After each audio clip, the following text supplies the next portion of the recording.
welcome. This is Carmen Wu, one of the financial advisors here at Eganberger and Weiner, and we welcome you today to our webinar. It is our third webinar of the year, and we at Eganberger and Weiner strive to provide you with information to enhance your knowledge on a variety of topics. And today's topic is protecting yourself from 3 of the most common cyber threats. But before we actually get started with that, I need to go through a little bit of compliance. So I'm going to go ahead and change it over to the disclaimer. If you can please read through that. Okay, hold on a second here. I'm not sure that we have anybody on here. Hold on. Still you and I. So something is not right. Hold on.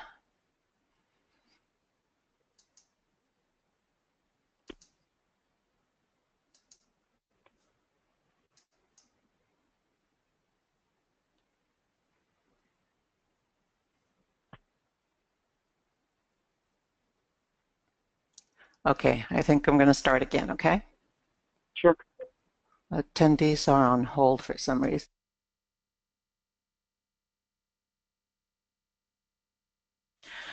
Good afternoon, everybody, and welcome to Eganberger and Weiner's third webinar of the year. And we at Eganberger and Weiner strive to provide you, our clients, with information to enhance your knowledge on a variety of topics. And today's topic is protecting yourself from 3 of the most common cyber threats. Now, there's a couple of things that I need to go over first. First of all, we have to go through a compliance disclaimer. So I'm going to take a couple of seconds here to direct you to our next page. We're going to take a couple of seconds for you to read the disclaimer.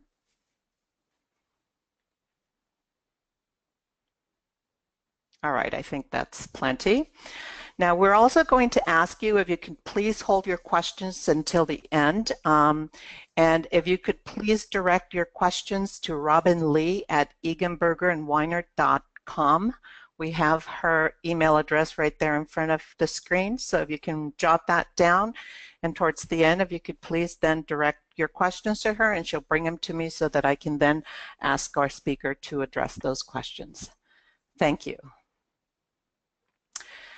Now, it is my pleasure to introduce you to Kevin Peters, who is currently employed with Security Snapshot LLC, at least one of his contracts is. And he's been in the industry for well over 30 years in information technology. And Kevin is a certified information systems security professional and a certified ethical hacker. Kevin has extensive experience in the financial industry as well as critical infrastructure, including the electronic power grid, nuclear industry. Through his experience as a security architect, security engineer, security analyst, and penetration tester, he has developed technical skills to defend information assets as well as offensive skills in order to test their effectiveness.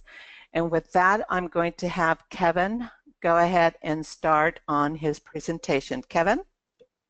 Thank you, Carmen. It's a pleasure to be here today, participating in this webinar. So I work in a fascinating industry that changes on a daily basis, sometimes an hourly basis. And that little bio kind of addresses what I do. Is on one hand, I wear a hat where I try to protect information, protect systems, protect the power grid, protect nuclear plants. On the other side, when we set up penetration testing, we actually assume we're like a hacker or an attacker or an outside threat and test those defenses. So I get to play both roles, and it gives me a unique insight on how I can attack a system or a person at the end of the day, and also how I can defend them and how those two interrelate and what controls we can put in. So today we're going to really focus on that latter part, where we're going to talk about things you can do to prevent the bad actors from attacking you and getting information and personal private information that you have, or to make information unavailable to you. So the internet is a pretty big place, and it's kind of equal opportunity. We know that anyone in the world can log on, and we all pretty much have the same access on the internet, right? We can go to any site. We can all try to attack things if we want to. So when we think about that the internet as a whole, we in security call it like the threat universe. So our universe for threats is worldwide, and there are threat actors out there. They could be nation states.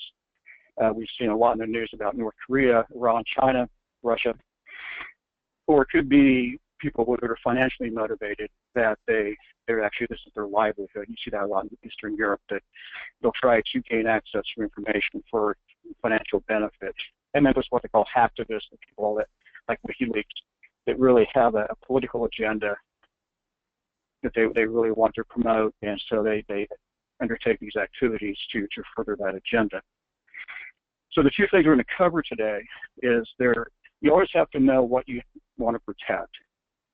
And so what we do is we have to know ourselves, and we have to know our enemy. So by knowing ourselves, what we always do in security is we got to identify what's the most important information I have to protect, and what systems do I have to protect. Now, as an individual, it's a little bit easier than a company. So like if I'm working in a nuclear plant, I've got 100 or 1,000 systems that I have to protect. Well, as an individual or a small business, I've got a limited number of systems, and it's a lot easier to manage. So what I need to identify is what systems do I use, and that could be your laptop, desktop, iPad, or other tablet, your phone. Those are my devices that I'm going to have to protect. Then with what's on those systems, those machines or tablets, et cetera, what sensitive information do I need to protect? Well, we often talk about, like in HIPAA. HIPAA is the healthcare, private information about your health, or PCI is just credit card information. Things like your social security number, your date of birth, your name, your address in some cases. That's important information to protect, and financial account numbers as well. So the first step, we just think back, it's like, what do I access online? Like I'm going into eMoney and accessing my financial accounts, we're all in one place. Well, that's pretty important, because if someone gets access to your financial accounts, they can execute money movements on your behalf and send the money to an unknown location, right? So, there's certain things that we really know is important. So once we identify what we need to protect, then second is like, how can that information be attacked? So that's what we're going to come to today with the three common types of attacks. So Carmen, if we can advance that.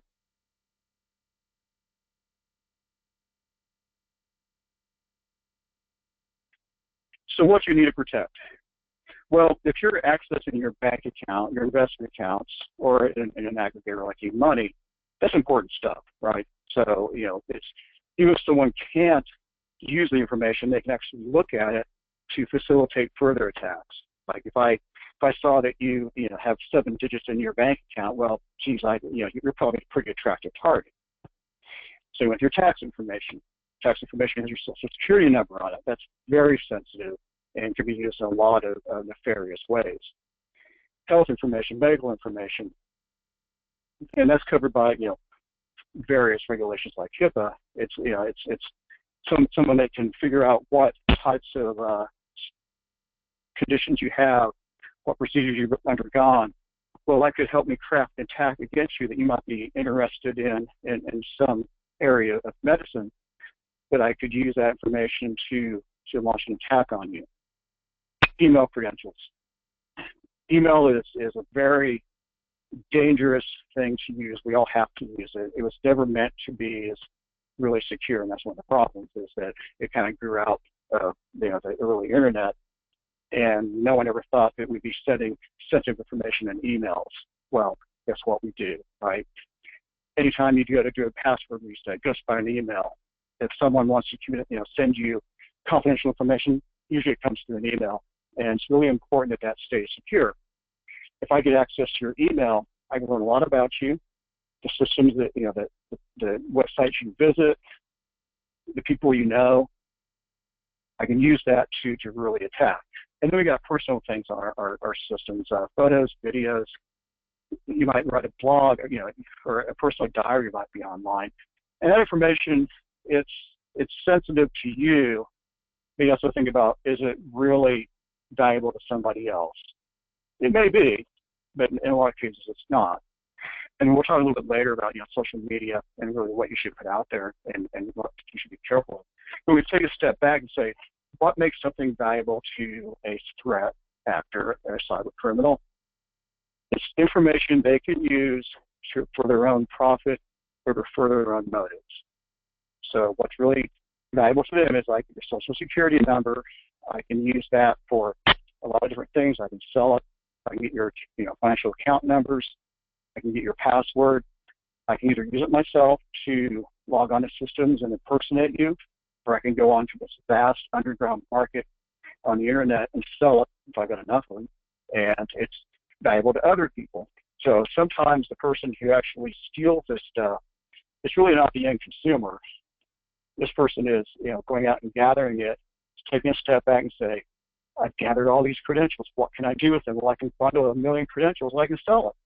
I can sell it to someone in Eastern Europe who's going to take that information and start trying to gain by it financially, usually.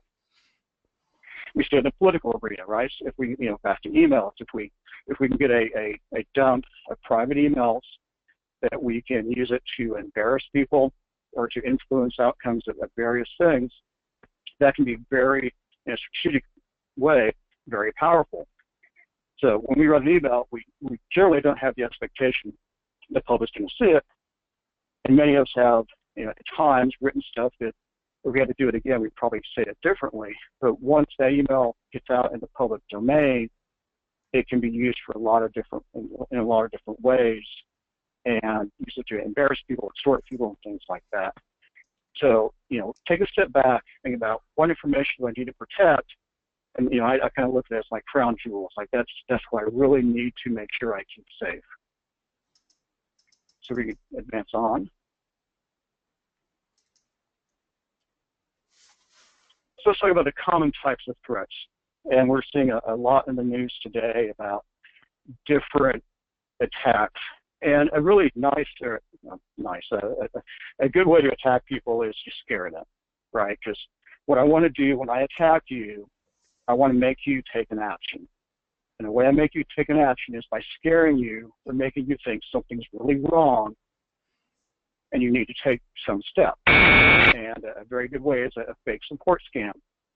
I can take any website that I author, and I can pop up any warning I want, or if I can poison somebody else's website even better, I can pop up this warning. And what happens, and I've seen it with many people that fall for this, I mean, if not, I don't have to use a savvy, but if you take this seriously and it's really scary, you may make that phone call.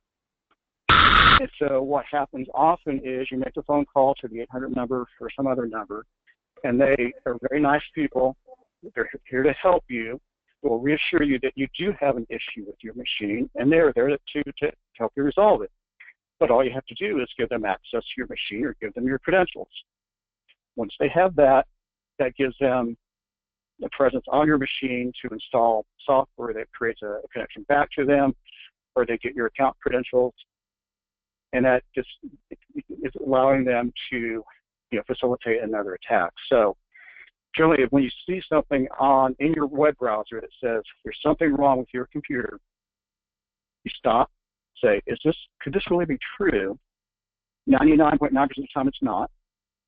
You think about the contents, like how would they know that there's, I've been infected with adware, spyware, right? Or how would they know a virus is on my machine? Well, they don't. You cannot, technically, you can't detect that from the web browser. You can't do it.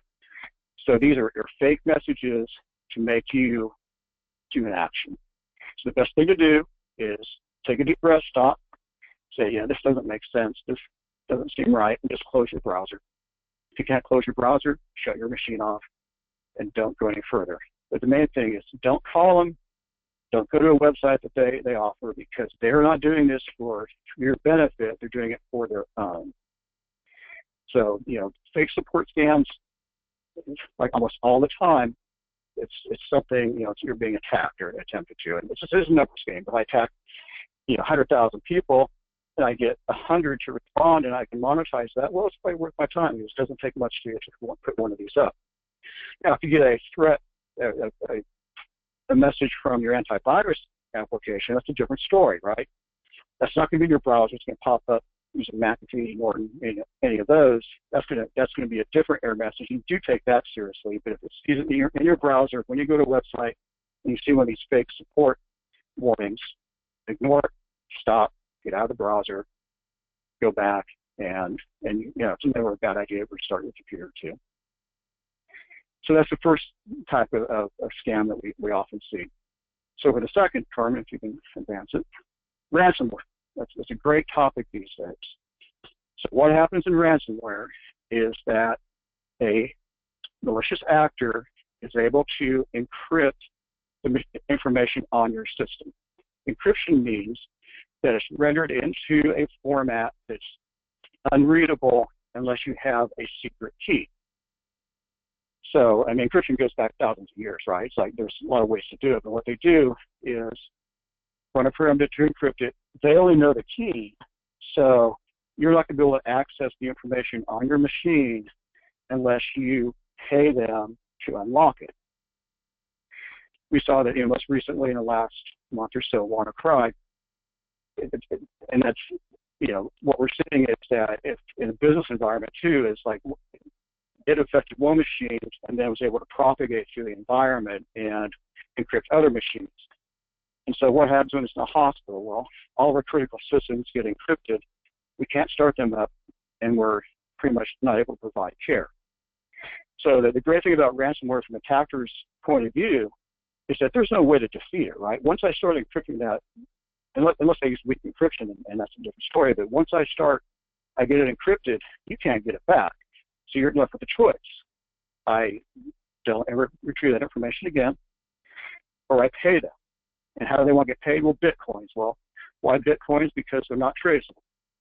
It's not like, they want to, maintain their own anonymity. So if I use, an anonymous type currency, it's a very safe way to extort you and leave no paper trail. And another issue is like when you go offshore from the United States, domestic in cybersecurity, domestic law doesn't really have much effect. So we don't really have a worldwide set of laws and regulations that we in the U.S. could enforce something against someone in Ukraine. Kevin, could you do me a favor? Yeah, I'm sorry to interrupt there, but can you explain what a Bitcoin is, please? A Bitcoin is a computer-generated currency. They use encryption, and there are Bitcoin mining that what you do is you create a Bitcoin generator, and you go through the process to create this currency. And what makes it valuable is that it's recognized as currency, and that they're actively traded. So it's not dollars, it's not pounds, it's a computer token that is recognized around the world as worth a certain dollar amount. And that varies, it fluctuates. But it's basically virtual currency, and you pay via Bitcoin through your computer. At the end of the day, you get this Bitcoin that's it's like a certificate, like a stock certificate almost, that I can take it to a person that actually gives me money for it or to a machine. So it's online currency. It's traded actively and can be used. It's like, just think about like PayPal. It's like, I can pay for something with PayPal or my credit card. Well, you can also pay for things with Bitcoins, but they're not really coins. They are tokens, essentially. Okay, thank you. It's a very complicated subject. But it's a great way to exchange money without anyone knowing who you are, because they're really anonymous. So how do people attack you with ransomware? What's happened over the last, say, 5 years or so is that systems in general have become what we call hardened. So you think to like various TV shows or novels that I can sit at my machine wherever I am in the world and hack into a system. It's not quite as easy anymore. Security, what happened was that the internet grew up before security grew up. And so when we first started rolling things on the web servers, we didn't think much about security because we thought everybody was inherently good, right? I mean, why would we worry about it? Well, why? Because most of, those early servers were used for chat and to display static information. And there's not a lot of value. But when we started rolling out financial applications, banking applications, online shopping, well, guess what? The content of these servers became much more valuable because we're exchanging payment. So what's happening is it's getting a lot harder for me to sit and hack into a system. Although what we've heard yesterday, Verizon lost 6 million pieces of information because they misconfigured the web server. That still happens, but it's kind of the exception now. Currently, if I want to attack somebody, it's a lot better way to do it is through phishing attacks. So a phishing attack in general is someone sending you an email that's prompting you to perform an action.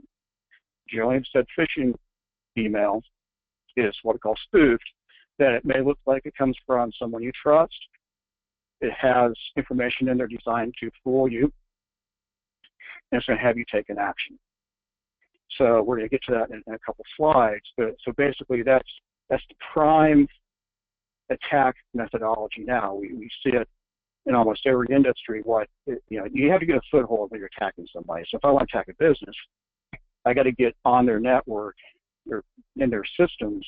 And how do I do that? Well, if I can't really just log onto their system because they've misconfigured something, I'll send someone an email, get them to click on something. It could be a document, could be a website that lets me take control of their machine. Once I have control of their machine, then I can start trying to look at other machines on the network, or if it's a home, I got your machine. I start, what's on this machine? Do you have a document here with all your credit card numbers in there? Have you saved your password credentials in your browser that I can see those?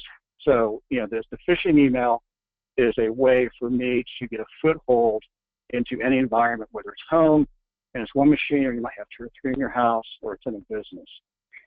So what we're seeing is, phishing, we all think back to the Nigerian scams where people write these phishing emails they can't spell, they don't use English correctly, they're not personalized. Well, guess what? Criminals aren't dumb, and if they stay in the criminal business, they get smarter, they get better about these things. So a phishing attack now can be incredibly realistic, especially if it's a sophisticated person doing it. So we come back to ransomware. A lot of the ransomware was initially launched on systems via a phishing attack. So one thing about ransomware is once you're infected, you really have to make a decision that you have 2 choices. One is that I'm never going to see my information again, or 2, I'm going to pay someone an amount of money. That's your 2, by and large, that's your two choices. So if I am determined not to pay the ransom, and there's pros and cons of that, I think mostly cons, but I have to have a way that, a backup and recovery strategy. So backups are essentially a duplication of the important information on your system. Recovery is, how do I put that back on my system? So ransomware, they encrypted my machines, like, I'm not going to pay you guys. Then you have to go back to how you're doing your backup. So we'll cover that a little bit more on a couple of slides. But it's actually it's a defensive strategy. It may seem kind of odd, it's like I'm giving in, but sometimes that's my only credible alternative. It's like, okay, now, you can also have a machine failure that you're going to have to rely on your backup strategy as well. So it's, and then with this, a lot of times what we're doing is we're seeing, in general, people are doing mainly internet-based stuff, right? We don't keep as much information on our systems. We keep Word documents, spreadsheets. We might have TurboTax there or something like that. But a lot of our things now are web-based or server-based, internet-based. So it could be likely that you don't have a lot on there that's that valuable, and so it gets encrypted. You start over, and if you got a backup, you put it back in, and you go on. But especially with ransomware, you got to think about back to our identifying important information. If I'm doing my own taxes on my own computer with the local base like TurboTax, I've got my tax returns on there, and do I need to get it back? Well, you may or may not, because with apps like that, you can usually download it from the internet. But if you've got other things that you don't want to lose, you got to make sure you back them up. And anyone can fall over a ransom attack. I mean, often we're on our computers for many hours a day. We get a little careless, might click on something, and oops, we've just done something we shouldn't have. So that's ransomware. And so in summary, ransomware encrypts your machine so you can't recover the information. And how do they do it? They usually do it through a phishing attack. Phishing attacks generally require you to do something, right? I want you to open a document. I want you to go to my poison website. So generally, if you just receive a phishing email and you read it, you delete it, no harm, no foul. If you read it and they say, click on this link, seems like a good idea to click it, that's when you may invite an attack on your machine. So the second type of threat we're faced today, the ransomware, and the good thing about ransomware is that it's really scary for people, and you're making their information unavailable, and they're very motivated to pay. So why do criminals do it? Because it's profitable.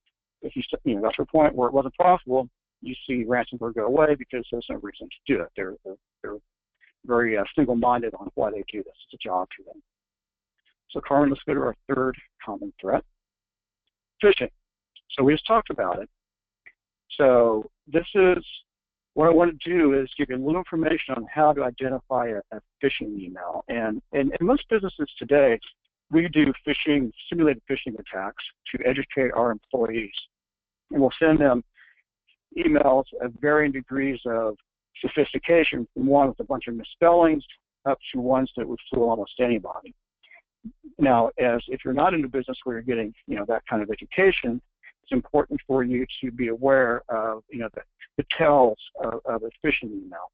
So like in this one, this allegedly came from U.S. Bank, but it came from a domain ending at .edu. Well, edu is generally an educational site, doesn't have to be, but that where the email came from is often a good indication if it's legitimate or not. There's various technical ways that it's making it really hard for me to send you an email, say from Bank of America, right, or Voya, right? So Voya.com. If I try to send an email to somebody and say, geez, it didn't come from me, it came from those guys, there's a lot of filters and technical things in place to prevent that. So it used to be, we could scoot that all the time. I can send an email from anybody I wanted to. That's getting much harder. But even though it is, those aren't always in place. So first, always look and see, who did it come from? Do I know this person? If I know the person, is that really their account? Like my personal account is kevin.peters@gmail.com. Well, if I was going to spoof someone, I could create another account which looks like that and send it to you, and you might think it came from me, but it really didn't. So the from address is not always a real indicator, but it's a clue. And as you go through these, you put the clues together, and at some point, it's either going to pass the test that looks real or not. And my view is if you get one or two clues that looks fishy, don't do anything, right? If I get an email from someone that I'm a little bit suspicious, I'll pick up the phone and call them, or I'll text them, right? Or I'll send an email back to them. It's like, did you send this to me?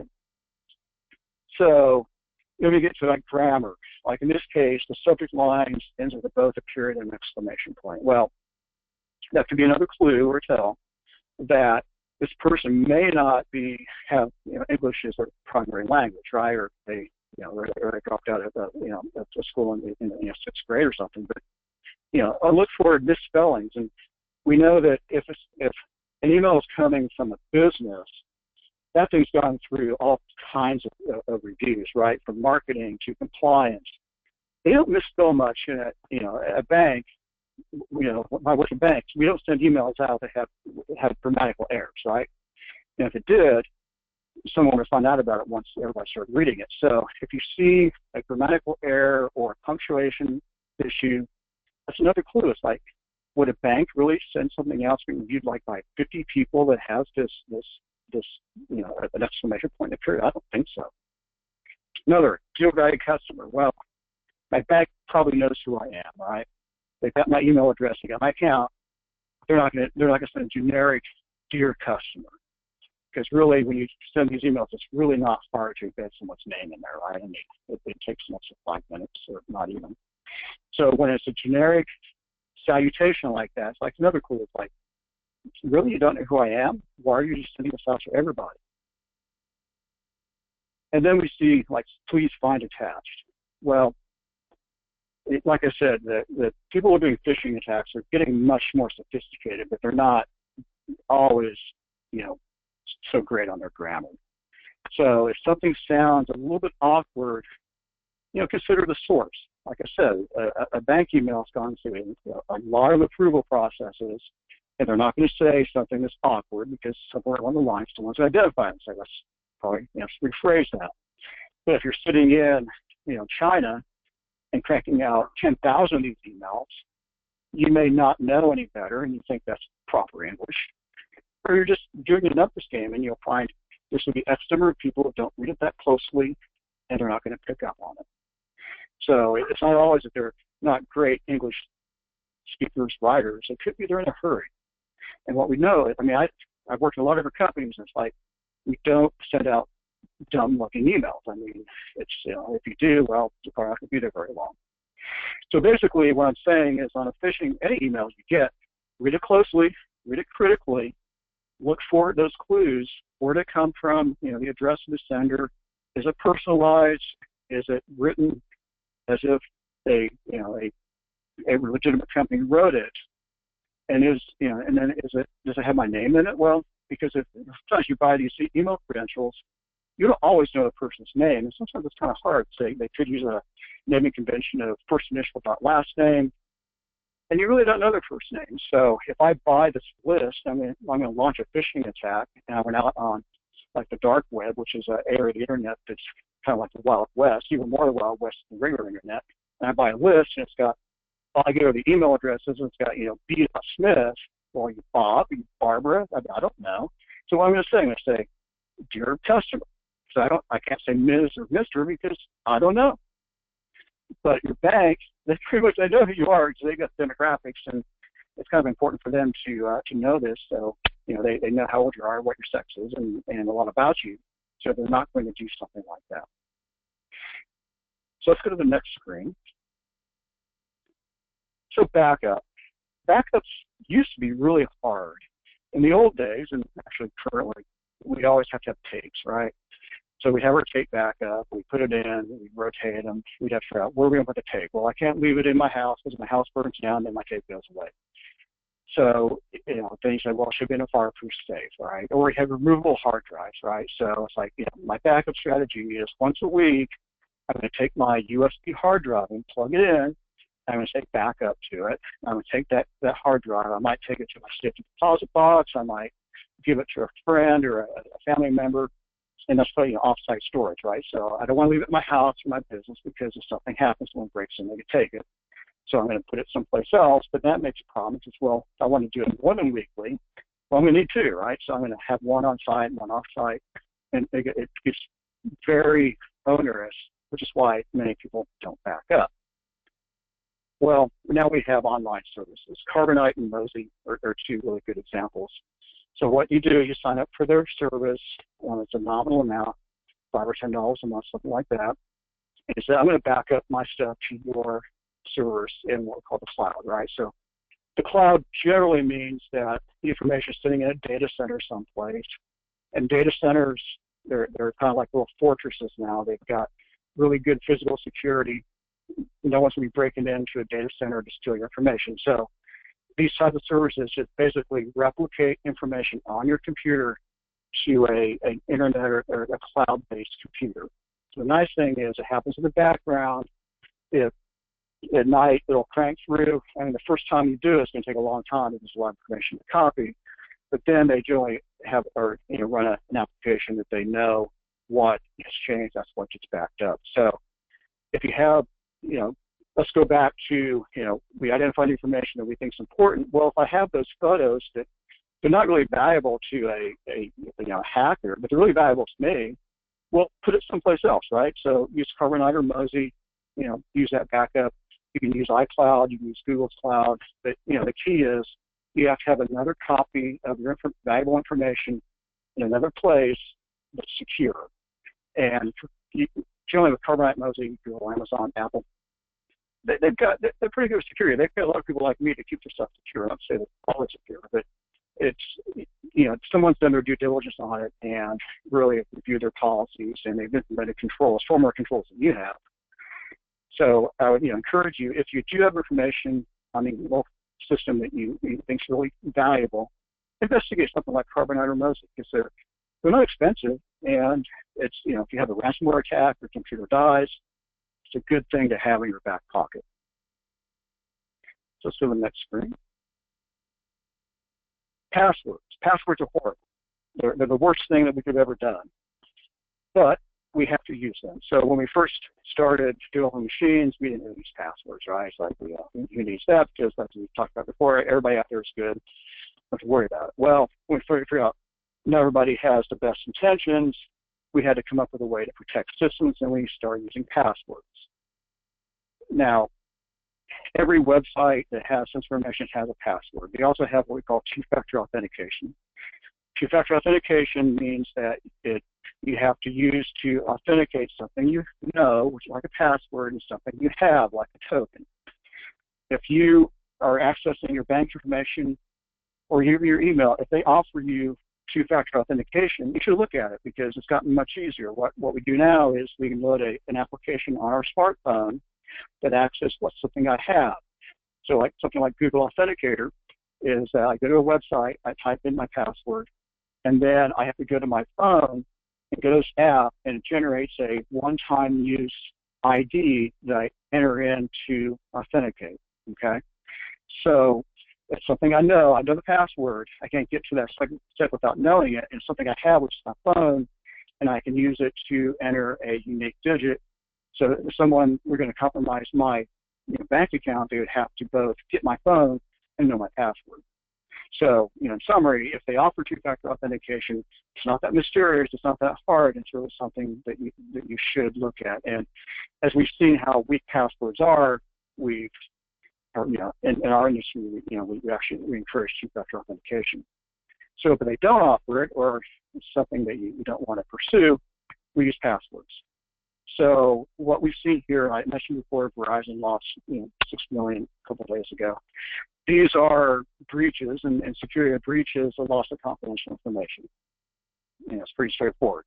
You've got it, it's supposed to be protected, and you lost it, right? So something like the NSA with some of these exploits that got in the wild, it's like they had these attack methods for cybersecurity, and they lost it.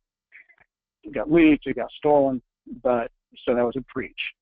So what we're looking at here, these are a huge number of accounts that they lost the information. And within these, sometimes they've lost the user ID and the password, which is not good because anybody that accesses that could log on whenever they wanted to. Sometimes it's just the password, just the user ID or email. Sometimes they're the same, which I can use to do a password guessing attack or send you a phishing email. So these are pretty major breaches. And the key is, if you use the same password for every site you go to, if one gets compromised, well, every other site you use that password, you just lost, those are compromised too. So the worst thing you can ever do is use the same password for multiple sites. Sometimes you can have a strategy. It's like, well, if the site that I don't really care about, that doesn't have my credit card, and I can't do anything, I'll use the same password for all those. That's fine. But if you have sensitive information on a site, you've got to use unique passwords. So what does that mean to us? We've got a bunch of passwords we've got to remember. Passwords are a pain, so should we use really strong ones, and don't use the word password, don't use your name, don't use, summer 2017. It should be something that's really hard to guess and has, we call it entropy, but it's different, right? It's like it's got numbers, it's got letters, it's got symbols, and it should be 8 or 10 characters. So strong passwords, never ever reuse them. Because once you do, then if that's compromised, well, it's like a house of cards.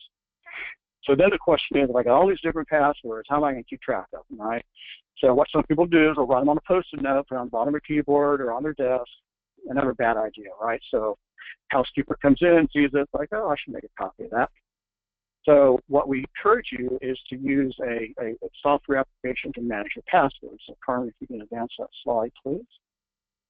Password managers, they can be locally on your computer or they could be online, like LastPass is online.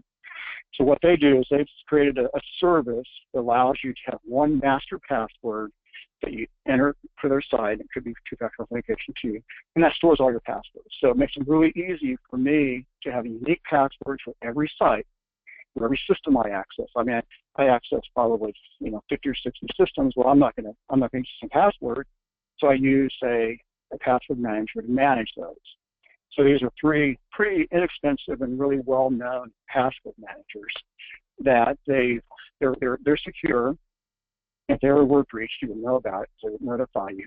But I encourage you to look at these because it's a very good way to manage these numerous passwords you have, and it really makes it a lot easier not to reuse passwords. And these often, like LastPass, they'll actually auto-enter it for you, which is good. Another question that comes up is like, well, I store my passwords in my browser, right? So, Internet Explorer, Google Chrome, or Firefox, it says, it's very convenient. It says, hey, do you want me to remember this password? Well, guess what? If someone gets access to your system, whether it be to a phishing email and they compromise your system, or they break into your house, they steal your computer, and they can access it, they can go and look at those, right? And so I would say any critical password for a financial account, your bank account, or anything that you deem important, don't store it in the browser. Now, if you go to a news site and you go log in, well, that's fine, I don't care. But if it's sensitive, don't store it in the browser because that's stored on your local machine, and you can go to the command and look at it and see what it is and use it. So no password reuse. So why? So to manage that, think about a password manager. All right, Carmen, next slide, please. Okay. So let me just summarize. So I covered a lot of stuff today, but I think you can summarize it by when I'm interacting with the internet, it's a really dangerous place. I can't turn my brain off. I've got to be suspicious, and I got to follow some certain best practices, like not using my password, using a backup strategy, and I can take these rudimentary things and really make myself a lot safer. And cybersecurity, you're never 100% safe. It doesn't exist. But we talk about risk. Just like your investments, you have some risk tolerance, and you have to implement these practices to reduce that risk to a level that you're comfortable with. All right, Carmen, that's all I have.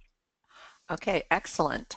So as you can see up on your screens, we have provided you with Robin's email address again. So any questions that you may have, please forward them on to Robin so that I can then provide them to Kevin to get them answered for you. But in the meantime, while we wait for some questions, I do have a couple questions for you, Kevin. With the use of electronics, whether it's your iPad, your computer, or your smartphone, how safe is it to use LastPass or even Dropbox on your smartphone? It's reasonably safe if you follow good password hygiene, right? So if I've got on my tablet, and if I have my tablet encrypted, and I have a PIN code on my tablet, well, that's 2 layers of protection, right? Mm-hmm. So then on LastPass, I'm also going to have a password for that. So a would-be attacker would have to know, 3 things to get access to it. So encryption on any mobile device is really important. Encryption, like we said with ransomware, the information, if you have an encrypted drive in your smartphone or tablet or computer, mm-hmm. if you don't know the secret key, you can't read it. So most corporate environments, any laptop has to be encrypted. but it's a good thing to do. Apple, I think now by default encrypts their devices, but if I didn't have a PIN code and it wasn't encrypted, well, then I'm just relying on my LastPass password. Well, probably not a good thing to do. Right. So that's, as long as you have those factors lined up. Like I said, the risk it's something you can't ever take to zero. If I start at 100%, I'm 100% at risk, and then I add in my PIN, I add in my encryption, and my LastPass, then I've effectively reduced my risk. Okay. All right, Kevin, thank you. We do have a question right now from one of our clients. And his question is a website with the HTTPS prefix really secure?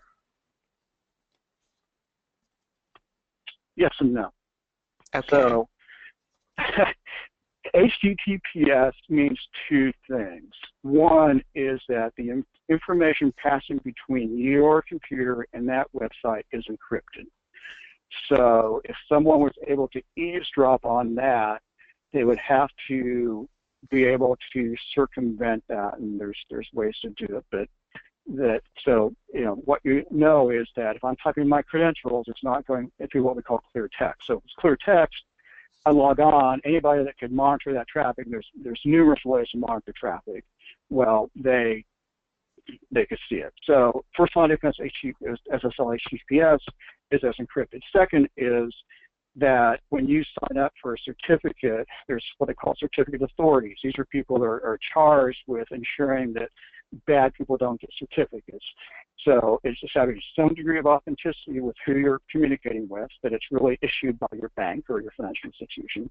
And secondly, it's encrypting. So the rule of thumb is that if it's HTTPS, is 100% secure? No. Is it much more secure than not? Yes. And what we're seeing is almost every site going to that because it's the best practice. So if you don't see HTTPS, never enter a credential because it could be easily, captured in a log or someone could be sniffing it. So it's one of those things now. It's kind of an understood thing that any sensitive site is using HTTPS. And if you're going to a site that they're asking you for password, look at HTTP, well, there's something wrong because no one does that, right?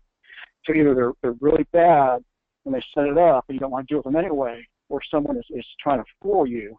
And you can what they call downgrades, like I can make you go from HTTPS to HTTP.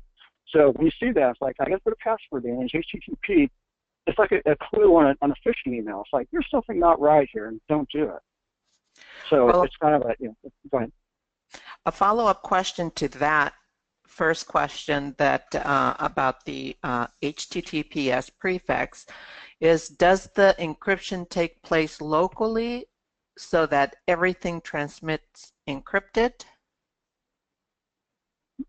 Yes. So it uses that there's two certificates involved, one on the remote machine, one on the server. What they do is they start, if it's true HTTPS, it's encrypted end to end, right? So it's not like it sends it in clear text first, negotiates it, and then transfers it over. Generally, it's that exchange of keys takes place at the very beginning, and so it's secure all the way through. And one thing, if we're going to talk about HTTPS, we probably should talk about wireless. So wireless can be encrypted or not. So when you set a wireless access point at your house, you can decide to enable encryption on it, and you always should, because if you don't, then someone could actually monitor your wireless communications, right? So if you're not running something like WPA or WPA2 on your access point, you're really sacrificing your security. So always use encryption on your access points at home. And then when you're at a coffee shop, whether Starbucks or McDonald's, they're not encrypted, right? They don't want to, they used to, like say, well, here's the secret key for today, right? Well, they don't do that. It's just all open, which means that if I'm sitting in Starbucks, I don't want to log on to my bank account, right? It's just not a good idea because you're in a pretty dangerous environment. There could be malicious people in the coffee shop with you. So, keep those sensitive transactions, do them at home where you've set up your security.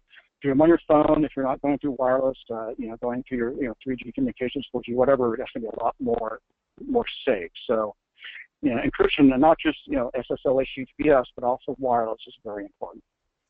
Okay, thank you for that.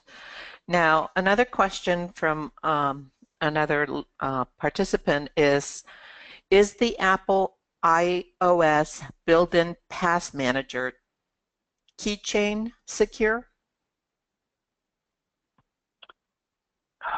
Are we talking about just the inherent safety of iOS versus Windows, or? We didn't make that specification. The only thing in the question is the Apple iOS built-in Pass Manager keychain secured? Oh, I understand. Yes, yeah. I mean, that's a reasonable way to do it. I understand the question now. Mm-hmm. Thought we were going to talk about Apple versus Windows. But, yes, I would have no issue using that. Okay. As far as Apple versus Windows versus Linux versus Chrome now, every operating system can have vulnerabilities. Now, one could say, well, I'm going to run this really obscure operating system because it's not good for people to attack because there's not that many people out there, but there are vulnerabilities. So the key there is to keep your device updated, and that's patching, right? So make sure you keep your phone at the current level. You keep your laptop at the current iOS or Windows. Keep it. Turn your automatic updates on. That's one of your other best defenses against being attacked, is that I need to apply these patches to address identified weaknesses in the operating system. So it's once we see people using old devices, they don't update them. Well, guess what? You're opening yourself up to an attack, whatever operating system it is. And the good thing about with Chrome, if you like a Chromebook, it's like you can't stop it. Windows 10, it's hard to stop too. The manufacturer getting smarter. They thought people can be lazy and they're not going to apply these. So guess what? We're going to make them apply them. So that's a good thing for us security people. If you're a privacy advocate, maybe not so good. But it's if I force you to keep your system updated, and force you to protect yourself, well, that's overall a good thing. Then we got to antivirus too. Well, should I run an antivirus program on a machine? Well, yes. I mean, why not? Mm-hmm. Got an Apple. Why wouldn't you run it? It's a lightweight app. Are they infallible? No. Is it just another line of defense? And what in security we call about defense in depth. All that means is that it's like the castle with the moat, right? So if I got a castle, I put a moat around it to keep people from attacking my walls. Well, so my first line of defense is my moat, second line are the walls. So in security, we establish these defensive things, like on my computer, like we talked about with your phone. First is I encrypt my device. Second, I have a PIN. And third, I have passwords on critical things. That's defense in depth. I got three things that are protecting me. What I hope is that if one fails, the second will not.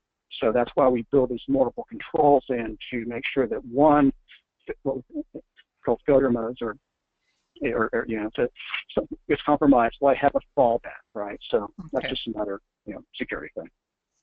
All right. Another question here is, all other things equal, can you describe how much I reduce my risk of being compromised by turning off or disconnecting my computer from the internet when I'm not using it?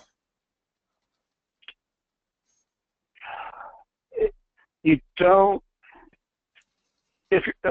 So if you're at home, so we'll go back to what I said about systems being attacked randomly.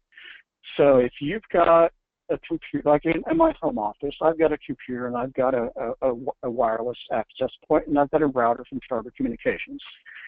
There is no way that I don't have a presence on the inbound presence on the internet. I'm not running a web server.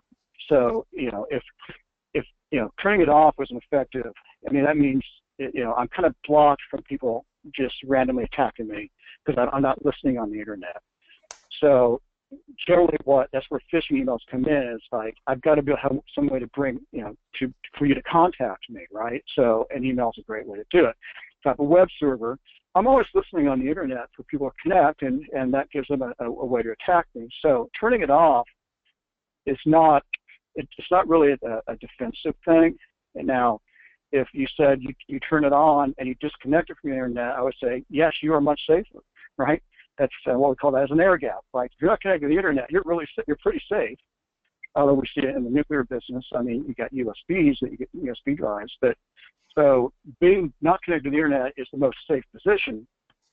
But if you're, almost all routers at home don't listen for incoming connections. So it doesn't matter if your computer's on or off. It's, they can knock on your door if it's like, there's no one there because your router is essentially blocking. It's working out like a firewall, which blocks incoming information. Right. Okay. And another question that we have here is, can you discuss PK certificates and their value, if any, for personal use? So certificates can be used to, like an email, they can be used to establish the authenticity of the sender. So using certificates is always a good thing. Is it worth the trouble? Well, it depends on what you're communicating, right? So a lot of people don't, just because they don't like the overhead of setting them up and maintaining them, having, distributing. So certificates always have a private key and a public key, right? So what I do is, like, if I want to communicate with someone, it's like a key and a lock, right? So what I keep the key, let anybody else put a key in the lock, right? But I only have the key. So is it a good thing? Absolutely. Is it something that's that common? Not so much. In business, it's a lot more common than private and visual. So I would never discourage the use of keys. Yeah. The follow-up question to that was, should we pay for one, and how would we use it? So we're talking about emails, and there's a lot of different services out there. We don't really have time to go through. I don't like to use buzzwords that much, but it's like what we call use cases in our industry, right? So what's your use case for it? And what that means is that what are you trying to accomplish? So, I could say without any question, is it good to safeguard information? Yes. How do I safeguard it? Well, it depends on the information, right? So I kind of take a risk-based approach. If I'm transmitting via email an account number, which may not always be a good idea, should that be protected with the highest degree of technical controls? Yes. If I'm sending an email to my mother to ask how she's doing, I don't really care if someone sees that, right? So it depends on how you're going to use it. And if you're sensitive communications using encryption for it, yes. Non-sensitive, is it worth the trouble? No. Okay. All right.